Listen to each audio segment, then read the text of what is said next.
Jadi beruntung Indonesia memiliki Bapak Ibu sekalian yang masih berjuang, yang masih mau berjuang di daerah-daerah 3T maupun marginal.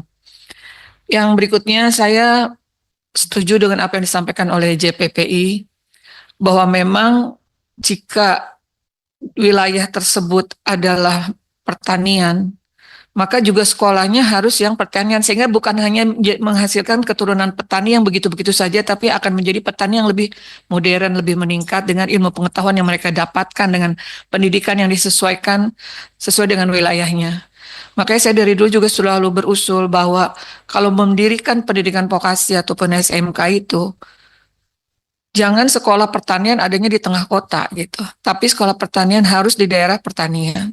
Mendekatkan diri dengan eh, warga yang ada di situ sekolahnya. Sekolahnya tidak harus permanen karena mungkin kan suatu saat di daerah itu sudah tidak ada lagi yang usia sekolah ya. Jadi istilahnya sekolah berjalan gitu. Di sini sudah selesai mengampu pendidikan, menempuh pendidikan, sudah mendapatkan pendidikan tentang pertanian yang modern misalnya, untuk meningkatkan kapasitas pertaniannya, bisa lagi nanti berpindah tempat ke daerah lain yang mungkin tentang hutan dan lain sebagainya, ataupun tentang kelautan dan lain sebagainya. Jadi saya setuju dengan adanya kurikulum yang harus kontekstual dengan wilayah yang akan dirambah dengan pendidikan yang kita tuju, goalnya itu apa? Apakah di sini akan menjadikan daerah pertanian? Jadi ya memang harus ada pembagian wilayah, jangan semuanya mau dikotain gitu, jangan semua daerah mau dibikin gedung, jangan semua daerah jadi daerah perumahan.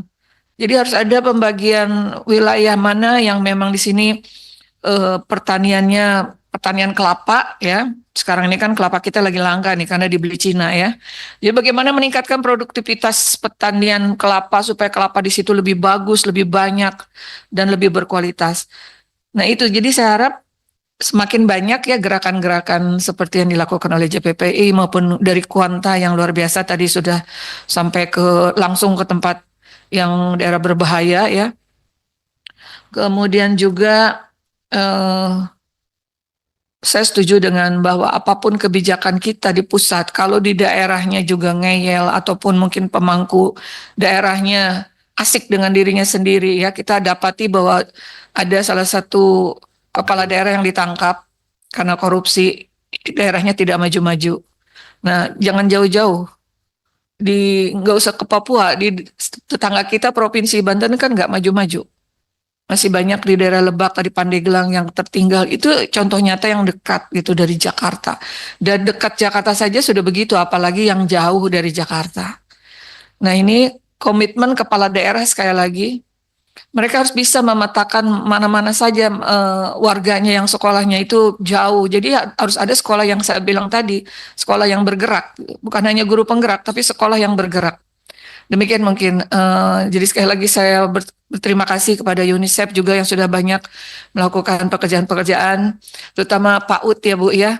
Karena saya pernah tanya sama penyelenggara survei PISA OECD, saya tanya, kenapa kok Indonesia selalu skornya bukan naik makin makin turun? Sebenarnya rekomendasi Anda itu apa gitu? Rekomendasi dia adalah perbanyak early education learning. Jadi kita kan PAUD nggak kurang-kurang Bu. Tiap RW ada mendirikan PAUD, tapi pendataannya masalahnya kan hanya PAUD formal. PAUD-PAUD yang didirikan oleh masyarakat ini yang justru lebih banyak diisi oleh anak-anak kita. Nah ini perlu perhatian penting untuk PAUD-PAUD, ya apalagi sekarang kan 13 tahun belajar melibatkan TK tentunya ya 1 tahun di TK. Ini tentunya yang dikelola oleh masyarakat juga harus menjadi bagian penting yang untuk kita benahi bersama sehingga guru-gurunya juga berkualitas, bukan guru-guru yang sekedar nggak ada kerjaan terus ngajar gitu. Tapi guru-guru yang memang punya ilmu pedagogik dan lain sebagainya. Jadi ini PR kita terutama di PAUD karena di situlah golden age-nya kita. Terima kasih Ibu dari UNICEF yang telah melakukan banyak hal, juga dari Kuanta dan dari JPPI. Terima kasih banyak. Saya benar-benar tadi mendengarkannya luar biasa. Masih banyak orang-orang yang mau terjun langsung ke lapangan dan mau melalui kesulitan-kesulitan. Sekali lagi terima kasih. Assalamualaikum warahmatullahi wabarakatuh.